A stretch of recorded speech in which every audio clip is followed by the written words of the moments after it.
Halo guys, nama gue Laurentius Caesar Rando atau yang disingkat Laurentius Rando. Dan selamat datang di Draw My Life gue. Gue lahir ke dunia pada tanggal 4 Maret 1992 di Rumah Sakit MMC Jakarta. Pada waktu gue lahir, nyokap gue itu gak bisa ngelahirin gue dengan normal karena gue kelilit sama usus. Gue itu harus lahir dengan proses Caesar, yaitu perutnya dibelek dan dibuka. Terus habis itu gue keluarin dari perut yang dibelek itu.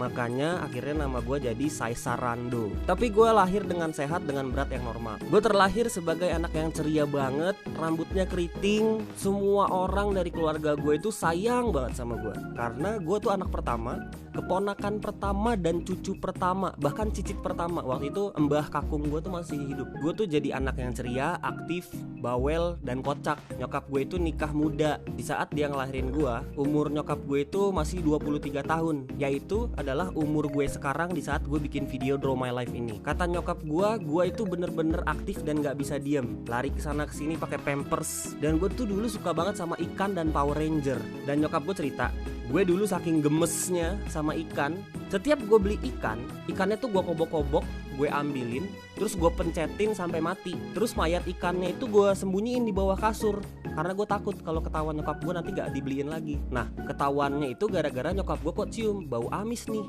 Apa nih? Akhirnya ketahuan deh, itu ikan udah pada banyak di bawah kasur, udah pada mati semua. Terus nyokap gue juga cerita, setiap dia pulang kerja, gue tuh bakal teriak-teriak seakan-akan gue Power Ranger merah yang lagi melawan kejahatan. Dari kecil tuh gue udah bercita-cita buat jadi leadernya superhero. Terus cerita ini yang paling sering diceritain sama nyokap gue. Jadi waktu itu kita naik pesawat ke Balikpapan sama bokap dan nyokap gue. Gue itu lari-lari di hallway pesawat, di jalanan yang di antara kursi.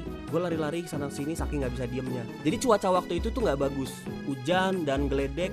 Terus tiba-tiba pesawat itu tuh goyang, wut, seakan-akan mau jatuh. Nah, gara-gara itu semua penumpang yang ada di pesawat itu tuh teriak histeris. Mereka semua panik, berpikir bahwa pesawatnya itu bakal jatuh. Gue malah ketawa-ketawa kenceng. Gue teriak ke bokap nyokap gue kayak gini, hahaha ma, beli perutnya, Rando mau lagi kayak tadi, mau lagi. Gara-gara gue ngomong kayak gitu, orang-orang yang tadinya panik dan histeris udah nangis-nangis, teriak-teriak, jadi pada ketawa-ketawa lagi ngelihat gue. Di sini adalah bukti di mana selain gue terlahir sebagai anak yang ceria dan positif, gue juga waktu dari kecil nih udah bisa ngebawain kebahagiaan buat orang lain. Sampai akhirnya gue pun menginjak bangku SD, yaitu SD gue di Asisi, Menteng Dalam, Tebet. Di sana gue punya banyak banget temen. Jadi waktu gue SD ini gue tinggal di Tebet, Jakarta Selatan, di sebuah rumah kontrakan kecil. Jujur aja, gue tuh bukan dari keluarga orang yang kaya. Setiap bokap gue pulang, dia tuh selalu bawa satu game baru. Zaman gue dulu yang lagi ngetren itu adalah namanya Sega Saturn. Gue punya banyak teman juga di daerah lingkungan rumah, dan hidup gue pun pada saat itu normal dan bahagia seperti anak-anak pada umumnya. Sampai akhirnya di masa-masa ini bokap sama nyokap gue tuh sering berantem. Mereka sama-sama keras, dan kalau mereka lagi berantem itu nggak ada yang mau ngalah. Sampai akhirnya dimana bokap nyokap gue harus berpisah. Akhirnya gue pun ikut nyokap gue, walaupun gue sayang sama dua-duanya. Gue gak tahu kenapa waktu itu gue pilih buat ikut sama nyokap gue, tapi yang pasti gue gak nyesel sama pilihan gue. Nyokap gue bukan tipe ibu rumah tangga yang stay di rumah. Dia adalah tipe wanita karir yang kerja keras dari pagi sampai malam. Dan dia itu bukan tipe orang tua yang ngomong halus, ayo nak, kamu harus belajar dong. Dia itu adalah tipe yang tegas, keras, dan straightforward. Lo gak belajar, gak naik kelas, koper siapin, keluar dari rumah. Semenjak pisah dari bokap, nyokap gue tuh makin keras dari sebelumnya. Kalau gue nakal, itu bukan dimarahin lagi, tapi langsung kena sabet. Gue inget banget dulu gue punya raket badminton yang biasa gue mainin sama temen-temen sekomplek gue. Itu dipakai buat nyabet gue dari lurus sampai bengkok membentuk siku-siku. Gue selalu jadi pelampiasan amarah dan stresnya nyokap gue. Tapi jujur, walaupun kayak begitu, nyokap gue bukan orang jahat. Dia cuma punya gaya mendidik yang berbeda dari orang tua pada umumnya. Dia tetap sayang sama gue dan ngurusin gue sampai gede. Dan gue juga selalu sayang sama dia dan bokap gue. Tapi karena gaya mendidik orang tua gue seperti itu, gue pun berubah jadi anak yang tadinya ceria, jadi pendiam dan introvert. Bener-bener pendiam dan selalu murung. Gue gak punya temen, gak berani ngomong sama orang lain, gak berani buka pembicaraan. Dan gue jadi orang yang males, jadi pelajar yang males bikin PR, sering bolos sekolah. Semua orang ngejauhin gue. Akhirnya pas masuk SMP, gue pun mulai jadi kayak emo-emo gitu gayanya. Padahal tadinya rambutnya keriting, jadi rada-rada gondrong itu terus diponi. Kalau kalian gak percaya nih, lihat fotonya kira-kira kayak gini.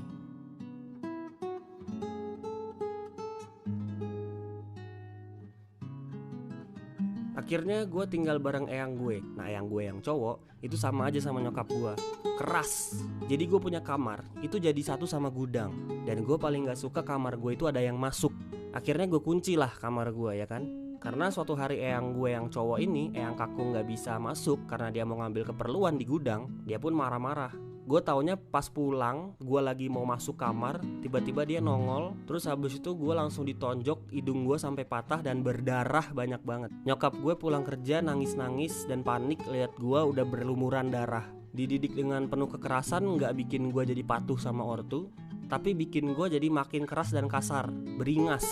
Dan pada saat itu gue tuh jadi pemberontak. Gue ngebiarin semua hal-hal negatif yang ada di hidup gue itu ngejatuhin gue. Gue emang males di sekolah, tapi gue tuh gak bodoh. Gue selalu naik kelas dengan nilai pas-pasan dan lulus ujian nasional dengan baik. Sampai akhirnya gue masuk SMA di Santa Teresia, yaitu sekolah yang lumayan bergengsi dan masuknya itu butuh nilai tinggi. Dan sama tetep gue gak punya temen. Gue introvert, gak bisa bergaul. Tiap jam istirahat gue selalu makan sendiri di pojokan kelas sambil main Game Boy, pasang headset dengerin lagu. Gue kayak lone wolf, tapi jujur gue keren.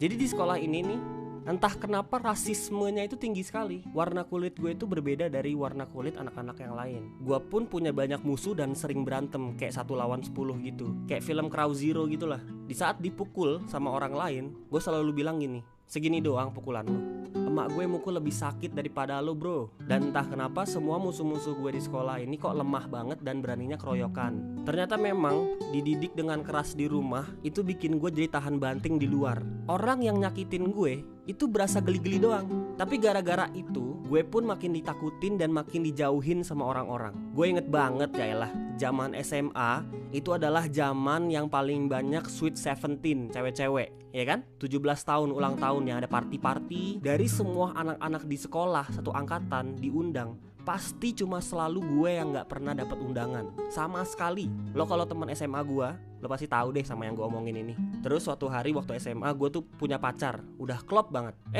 Taunya diputusin gara-gara orang tuanya itu gak setuju karena gue beda ras. Itu gue galau, gue mental breakdown. Gue juga bukan anak orang kaya, jadi gue tuh gak punya duit buat jajan dan beli hal-hal yang gue mau. Otomatis gue tuh stres. Uang jajan gue aja biasanya tuh gue nilepin sisa recehan yang ada di mobilnya eyang. Di poin kehidupan ini gue tuh jatuh terpuruk.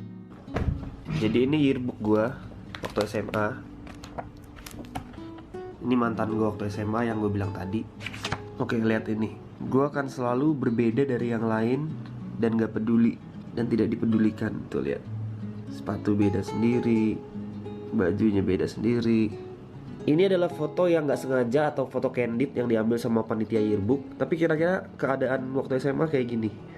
Selalu sendirian, gak punya temen. Ini waktu jam istirahat, gue akan selalu pasang headset dan gak peduli sama orang lain. Orang lain juga gak peduli sama gue. Gue akan selalu di pojok sendirian dan diem-diem aja udah. Dulu gue suka banget main game online, dan di sana itu adalah pelarian gue dari realita kehidupan. Gue punya banyak teman di sana dan gue lebih pilih buat main game online daripada harus sekolah. Gue sering bolos. Gue inget banget dulu gue waktu SMA itu bolos 1 minggu full. Gue nginep di warnet dan nilai gue anjlok gara-gara emang kerjaan gue cuma sekolah, pulang, makan, main game. Jadi gue tuh sering tidur di kelas. Nah pas lagi UAS, gue dulu pernah bener-bener tidur sampai ngorok. Sampai musuh-musuh gue yang di sekolah itu ngelihat gue itu tadinya dari sensi sampai jadi prihatin, kasihan, sampai geleng-geleng. Bener-bener gak ada yang bisa dibanggain dari hidup gue. Gue cuma orang yang suka buang-buang duit, main di warnet, dan ya lebih banyak gaya-gayaan, suka berantem, nyakitin orang lain. Pokoknya gak patut dicontoh sama sekali. Suatu hari gue lagi nonton YouTube di warnet, terus gue nonton beatboxer dari Jerman yang namanya Robit. Buat yang nggak tahu, beatbox itu adalah seni bikin musik pakai mulut saja, kayak semacam akapela gitu. Tapi kalau beatbox itu lebih ngikutin suara-suara drum, DJ, jadi lebih ke sound effect daripada vokal. Contohnya kayak gini misalkan. Nah gara-gara gue nonton Robit dan dia itu keren, gue tuh jadi kayak suka banget sama beatbox. Dan gue coba-coba ngikutin gaya beatbox asal-asalan. Gue yang tadinya penyendiri dan pendiam berubah jadi penyendiri dan penberisik. Dan akhirnya gue tuh suka berisik di kelas, bunyi-bunyi beatbox gak jelas dan gak enak suaranya. Jujur gue akuin aja tuh suaranya bising gak jelas gitu. Dan haters-haters di sekolah gue itu sampai nimpukin botol tip X kosong. Gue pun gak peduli dan tetap aja makin berisik. Waktu gue kelas 2 SMA, ada lomba kelas meeting, yaitu lomba kreativitas antar kelas. Dan penyanyinya itu namanya Hesi, yaitu teman sekelas gue yang suaranya bagus. Kalau kalian lihat video klip Jakarta Beatbox yang judulnya Berlalu, nah yang penyanyi wanitanya itu dia, Hesi. Hesi bilang ke gue gini, "Do, coba dong perform di kelas. Lo beatbox gitu, gue nyanyi terus habis itu pakai gitar." Gue kan introvert, nggak berani ngomong sama orang. Gimana mau manggung di depan publik, di depan ratusan ribuan orang? Gue bilang, "Ogah, nggak berani gue." Tapi Hesi pun ngeyakinin gue. Dia bilang, "Nggak apa-apa, lo pasti bisa, gue yakin." Terus entah kenapa, lagi kesambet apa gue nggak tahu. Gue tuh bilang oke dan setuju buat ikut perform hari itu. Sesampainya gue di belakang panggung buat perform, gue ngintip keluar. Itu yang nonton satu sekolah. Gue langsung mual, badan gue demam, panas, mau muntah, mau boker, mau pipis. Itu jadi satu di saat yang bersamaan. Padahal gue pas ke WC gak ada yang mau keluar, tapi bawaannya kebelet dan mual. Badan gue pun keringet dingin dan gemeteran. Di situ gue sadar, oh ini tuh yang namanya demam panggung. Terus giliran gue pun datang dan gue naik ke panggung. Gue udah pasrah. Gue tutup mata di atas panggung sambil pegang mic, dan itu ribuan mata menuju pada gue. Terus Hesi pun dengan pedenya dia nyanyi bagian intro, dan gue masih merem nih. Terus di saat mau masuk bagian gue cuma narik nafas dan mulai beatboxnya asal-asalan sambil masih merem. Tapi gue cuma fokus ke tempo dan beatbox gue dan suara gitar dan nyanyinya Hesi tanpa ngedengerin apapun itu. Habis itu gue mulai buka mata. Gue lihat dari ujung ke ujung semua orang itu teriak histeris, ngasih tepuk tangan sambil berdiri. Itu gue gak ngerti deh. Itu entah di tahun 2009 waktu itu belum ada yang nge-beatbox, orang-orang belum pada tahu beatbox jadi amazed. Tapi pokoknya itu semua orang tepuk tangan dan ngapresiasi beatbox gue walaupun asal-asalan. Itu adalah titik perubahan terbesar dalam hidup gue. Gue di respect sama orang, ribuan orang tepuk tangan buat gue. Turun dari panggung, semua orang kenal gue, Rando si beatboxer. Adik-adik kelas pada neriakin nama gue setiap gue lewat depan kelas mereka. Kakak Gazel, gitulah kira-kira. Gue mendadak jadi selebriti. Gue pun jadi punya banyak temen dan gebetan. Senyuman gue pun yang telah lama hilang akhirnya kembali lagi. Dan itu adalah pertama kalinya gue ngerasain kebahagiaan setelah sekian tahun lamanya. Gue pun mulai menemukan kepercayaan diri gue dan berani ngomong sama orang lain. Yang tadi gue bilang, masa SMA itu banyak cewek-cewek yang ulang tahun Sweet 17. Setiap ada yang Sweet 17, gue selalu minta buat perform gratis. Mereka pun mau, setuju. Gak apa-apa, yang gue incar itu tepuk tangan dari penontonnya dan buat kenalan sama orang-orang baru dan punya teman baru. Akhirnya gue jadi punya banyak teman lagi deh. Entah apa yang terjadi kalau waktu itu Hesi gak nawarin gue buat perform, ataupun gue gak setuju sama penawaran Hesi waktu itu. Gue pasti masih jadi introvert dan loser sampai sekarang. Akhirnya di masa SMA gue pun ikut ajang mencari bakat nasional, yaitu Indonesia's Got Talent Indosiar, dan berhasil masuk sampai semifinal. Disinilah karir beatbox gue mulai melesat. Gue punya banyak kenalan di bidang entertain, mulai dari orang-orang TV, orang-orang fashion, talent-talent, IO. Nah di poin kehidupan ini, gue pun balik jadi diri gue yang dulu, yang ceria, yang pede, banyak temen, yang selalu membawa kebahagiaan bagi orang lain. Gue sadar bahwa semua yang udah terjadi di dalam hidup gue itu untuk suatu alasan, bukan untuk bikin gue menjadi orang yang jelek dan rusak dan negatif, tapi untuk membuat gue menjadi orang yang kuat dan bikin gue jadi belajar dari kesalahan orang lain untuk tidak melakukan kesalahan tersebut di hidup gue. Sifat gue yang tadinya pemberontak, bandel, dan beringas berubah menjadi sifat yang berani mengambil resiko dan inovatif.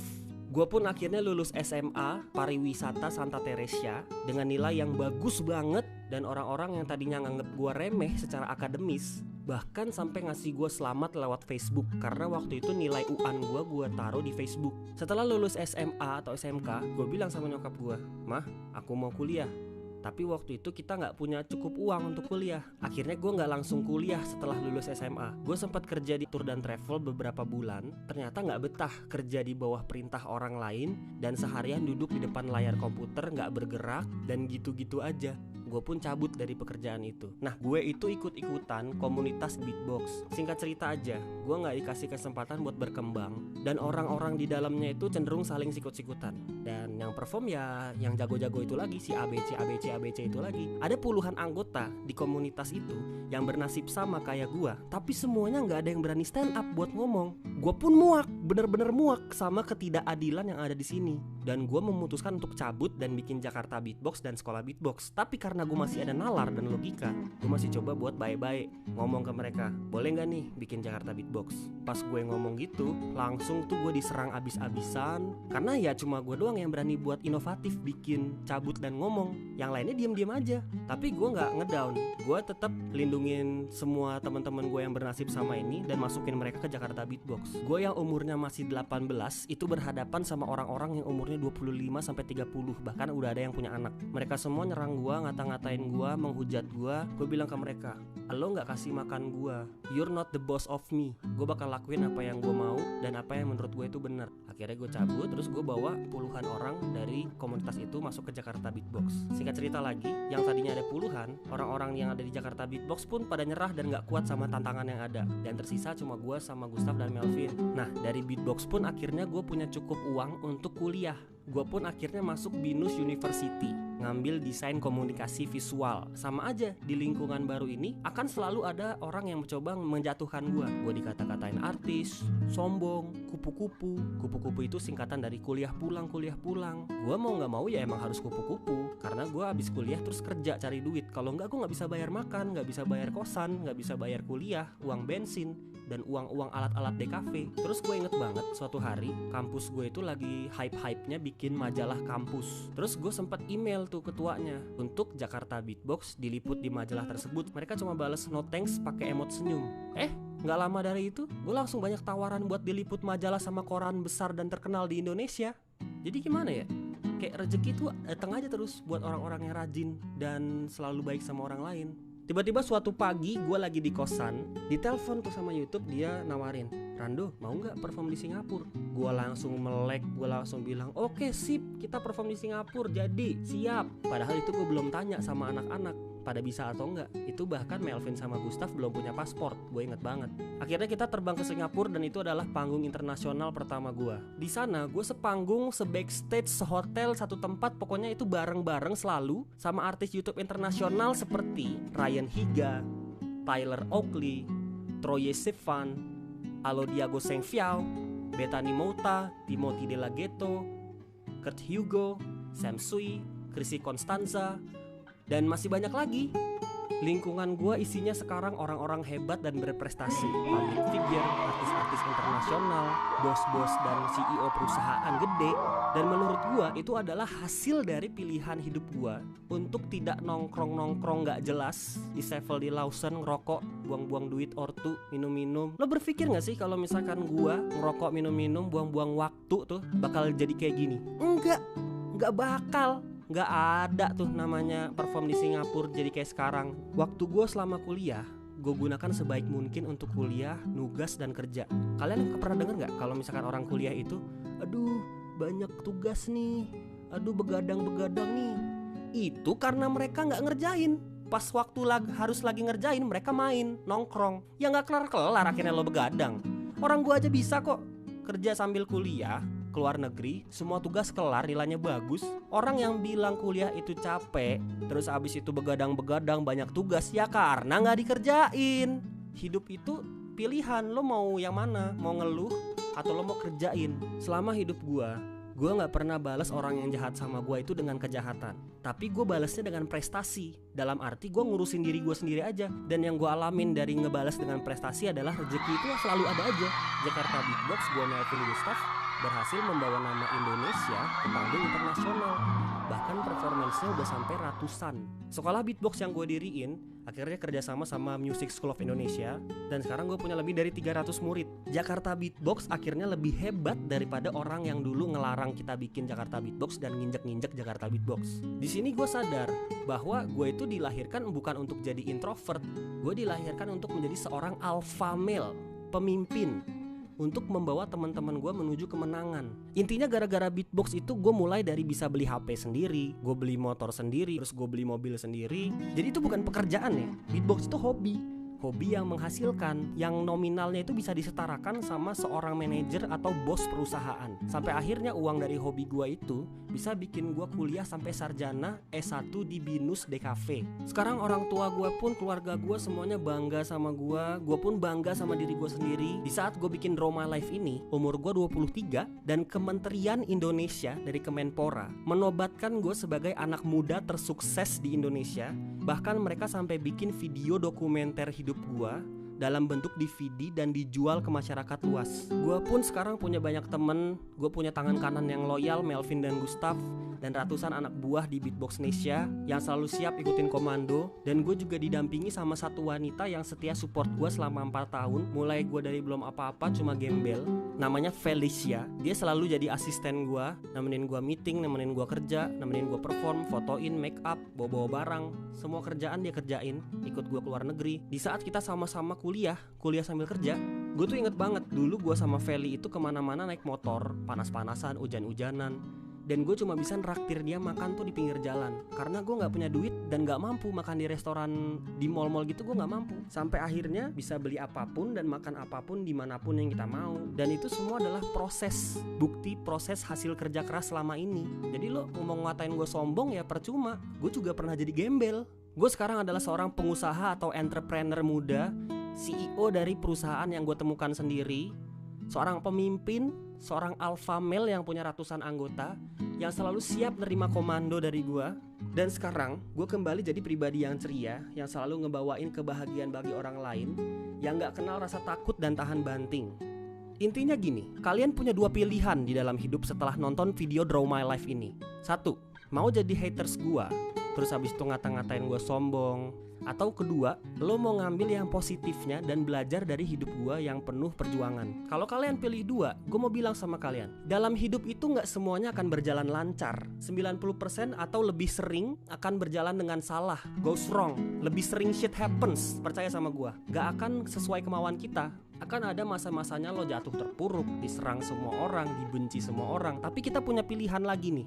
Lo mau ngebiarin itu ngebunuh lo, terus habis itu lo jadi orang yang negatif, lo galau, lo ngedown, atau lo mau jadiin itu sebagai bensin lo atau kayu bakar lo yang bikin api semangat lo itu makin membara dan berkobar. Dari yang gue pelajarin selama hidup gue, anjing itu akan selalu menggonggong karena dia diciptakan kodratnya ya emang untuk menggonggong. Nah kalian ini manusia berprestasi diciptakannya, harusnya balesnya sesuainya dengan kodrat kalian, yaitu dengan prestasi. Di saat ada orang yang ngomongin lo di belakang, itu karena lo udah jauh di depan, dan rezeki itu udah menanti buat orang-orang yang rajin dan kerja keras. Jadi harus konsisten, jangan berhenti di tengah jalan. Gue udah ngejalanin dan ngerasain, makanya gue bisa ngomong kayak gini panjang lebar sekarang di Draw My Life ini. Video Draw My Life ini cukup sampai di sini. Pesan gue yang terakhir adalah jadilah pemenang di kehidupan. Be a winner at life. And don't forget to keep a smile on your face.